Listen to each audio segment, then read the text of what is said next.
राजनीति में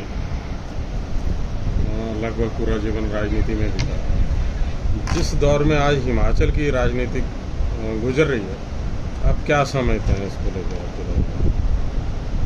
ऐसा है, हिमाचल की राजनीति में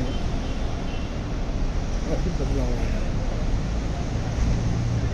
विपक्ष अपनी भूमिका ठीक तरीके से नहीं निभा रहा है और हमारे मुख्यमंत्री भले ही पहली बार मुख्यमंत्री बने हैं, वो हर संभव कोशिश कर रहे हैं लोगों को अच्छी सरकार देने की। जो गारंटियाँ 10 हमने दी लोगों को, उनमें से 5 गारंटियाँ जो है पूरी कर ली है और 5 गारंटी हर 3 साल और बाकी है, 5 गारंटी पूरी करेंगे। और कांग्रेस पार्टी जो वायदा करती है, जो गारंटी देती है, उसको पूरा करती है। जिस तरह आज के परिप्रेक्ष्य में देखें, चुनाव प्रचार को लेके जनता के मुद्दे पूरी तरह से लगभग गौण हो गए हैं। एक व्यक्तिगत आक्षेप का दौर शुरू हुआ जो कि हिमाचल के परिदृश्य में नहीं था। एक नई परिपाटी आज के दौर में शुरू हुई है कि सिर्फ कीचड़ उछालना है। आप क्या समझते हैं उस चीज़ को? क्या हिमाचल के संदर्भ में उस ठीक है? तभी मैंने कहा काफ़ी परिवर्तन आया है। जब हमने चुनाव लड़ा था, पहला चुनाव, दूसरा चुनाव, तीसरा चुनाव, चौथा, तब तक ऐसे आरोप प्रत्यक्ष रूप से नहीं लगते थे। तब तक मुद्दों पर चुनाव लिया जाता था कि अगर हम बन गए तो हम यही काम चुनाव क्षेत्र में करेंगे। अब सिर्फ झूठे आरोप लगा करके और प्रत्यारोप करके उसमें अब मुद्दे जो है गौण हो गए हैं। मुद्दे जो है उठाए नहीं जा रहे हैं। लेकिन मुझे इस बात की खुशी है कि हमारा जो कांग्रेस पार्टी का उम्मीदवार है बहुत ही शिक्षित है, राजनीतिक तौर पर पूरी तरह परिपक्व है, प्रशासनिक तजर्बा उनको पूरा है।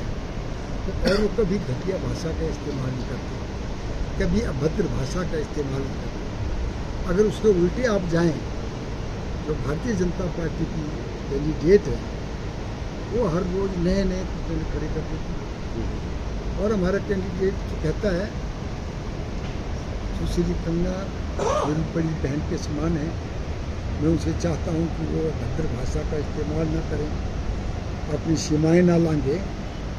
लेकिन दूसरी तरफ कंगना रनौत जी जो है पूरी तरह बेकाबू होकर के हर कुछ बयानबाजी करती है और इसके बदले में श्री विक्रमादित्य जी ने उनको लीगल नोटिस भी दिया है, शायद उनको कोर्ट में जाना पड़े। इसलिए अब भी मैं चाहता हूँ कि कोई अभद्र भाषा का इस्तेमाल न करे, कोई ऐसे आरोप न लगाएं। और विक्रमादित्य पर क्या आरोप लगा सकते हैं? और उनके पिताजी पर भी बातें की जा रही हैं जो चिपके हुए हैं, वो कोई अपनी मर्जी से चिपके हुए हैं। और सबसे बड़ी बात है जो प्रेस कॉन्फ्रेंस में कहा, अनिल शर्मा साथ बैठा और उसका चेहरा देखने वाला था। उनके पिताजी कितने साल रहे, 50 साल पूरे है, उसके बाद उनका बेटा आ गया, अनिल शर्मा जी आ गया। अनिल शर्मा के बाद शायद उनका बेटा आ जाएगा जिसने कांग्रेस से लोकसभा का चुनाव भी लड़ा था।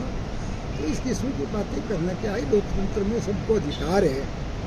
जब परिवारवाद की बात करते हैं, कोई नॉमिनेटेड तो नहीं है, ये तो लोग चुनते हैं तो उसका पार्लियामेंट में या विधानसभा में जाते हैं, लोग नहीं चुनते तो घर बैठ जाते हैं। इसलिए मैं समझता हूँ मुद्दों को बात करनी चाहिए। और हमारा उम्मीदवार, हमें खुशी है, हमारा उम्मीदवार अपना विजन बता रहा है, मुद्दे बता रहा है कि अगर मैं सांसद बन गया तो मैं जलोड़ी पास करने के नीचे टनल बनाऊँगा ताकि अन्य के लोगों को सर्दियों में बाया शिमला न जाना पड़े। अगर मैं जीत गया, भोगू जोत के नीचे टनल बनाऊँगा ताकि धर्मशाला गुरुनगर से फासला का 65 किलोमीटर कम हो जाए। मैं जीत गया तो मंडी में मैं स्मार्ट सिटी बनाऊंगा। अगर मैं जीत गया तो पठानकोट से मंडी तक रेल लाइन बनाऊंगा। अगर मैं जीत गया तो बिलासपुर तक जो रेल लाइन है उसको हम आगे लाहौर तक ले जाएंगे। तो इस तरीके वो तो मुद्दे की बात कर रहे हैं और उनके पिताजी ने जो मंडी के लिए किया है उसको नहीं कर सकते। मंडी की बात लगी ठाकुर साहब, मैं एक छोटा सवाल था कि मंडी में एक विजय हाई स्कूल बड़ा ऐतिहासिक स्कूल था। पिछली सरकार ने वहाँ पे मॉल बनाने की प्रक्रिया शुरू की है। कांग्रेस पार्टी उस किस संदर्भ में देख रही है कि माहौल वाकई सही है या उसका क्या? ऐसा है, मुझे इस बात का गौरव है, मैं उसी स्कूल में पढ़ा और जिस स्कूल को डिसमेंटल किया गया यू ब्लॉक जी वो राजा विजय सेन के वक्त का बना हुआ था और राजा वीरभद्र सिंह ने उसकी मरम्मत की और फिर उसमें टीमें डाल करके जो देवते हमारे आते थे उनके खाने का दिन का दोपहर हुआ उनका खाने का इंतजाम किया था। और आपको शायद पता ही जब जयराम ने एक ठेकेदार को माल बनाने के लिए कहा, अब मैंने पता जयराम की हिस्सेदारी है क्या है, कुछ लोगों की हिस्सेदारी है, तो हमने उसका विरोध किया। मैं मौके गया, कुछ पत्रकार मेरे साथ थे, मैं मौके पर गया, मैंने उसका विरोध किया। कुछ लोग फिर हाई कोर्ट में गए, यहाँ तक कि स्कूल के विद्यार्थी भी हाई कोर्ट में गए। हाई कोर्ट में बड़ी चर्चा हुई, लेकिन सरकार ने उसमें बड़ा स्टैंड लिया कि नहीं नीचे तो बढ़ना ही चाहिए, मंडी में कोई ऐसी जगह नहीं है।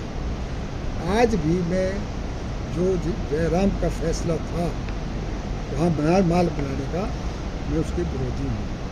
और उसके साथ ही जो ठेकेदार माल बना रहा है उसने जो है वहाँ सड़क तोड़ दी प्रसाद के दिन में, और बार बार कहने के बाद भी वहाँ डंगा नहीं लगाया है। और डंगा क्या, वो ज़मीन भी अनक्रोच कर ली है, या स्कूल की ज़मीन में भी अनक्रोचमेंट हुई है, तो पूछने वाला नहीं है। जयराम ने खुली छूट दे रखी थी, तो जो फैसला जयराम ने किया हम उसका विरोध करते हैं और उसकी आलोचना करते हैं। अब तो सरकार आपकी है, अब क्या रहेगा उसका? अब क्या किया जा सकता है? अब तो